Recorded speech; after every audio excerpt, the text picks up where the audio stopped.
Hi, I'm Bob Murray. And I'm Steve Horvath. We're lucky to have one of the most premier striped bass rivers on the East Coast right in our backyard, the Delaware River.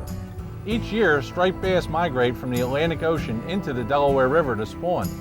In this DVD, we'll explain to you how and when to fish for stripers on the Delaware River. And we're going to show you 38 great Delaware River striper spots for both shoreline and boat anglers. This symbol indicates a buoy. Next to each will be the indication printed on the buoys themselves. Depths are clearly labeled in feet and at low tide. This chart depicts many things.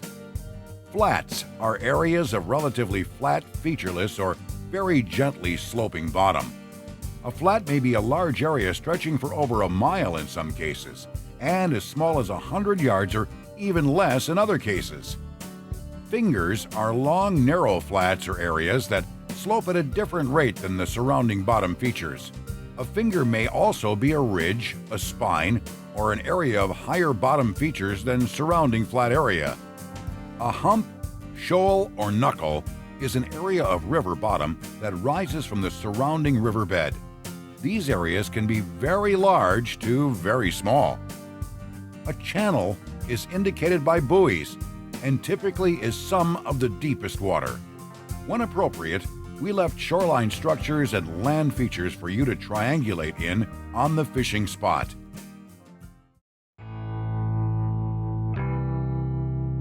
Spot number 16, Pensauken Flat.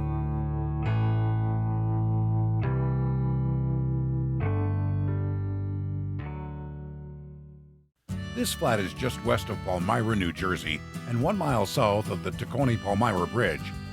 The nearest boat ramp is the Frankfurt Arsenal boat launch in Philadelphia, that is less than 1 mile from this flat. The nearest visible buoy is designated red number 6 on the NOAA chart.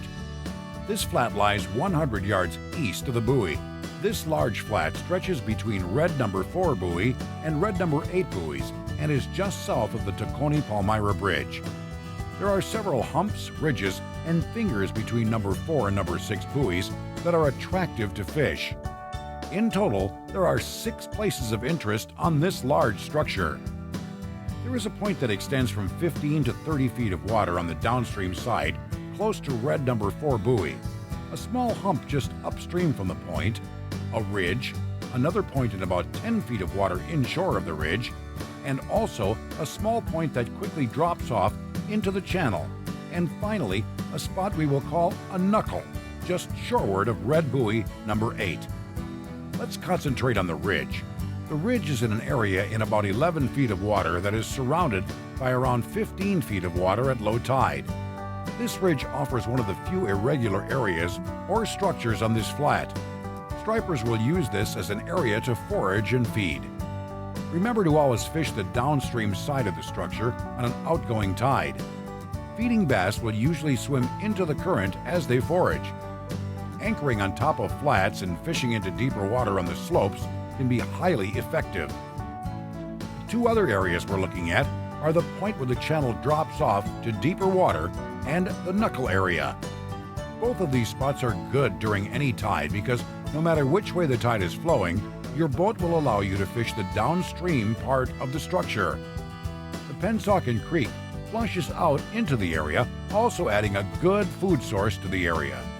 This area is usually good by early April.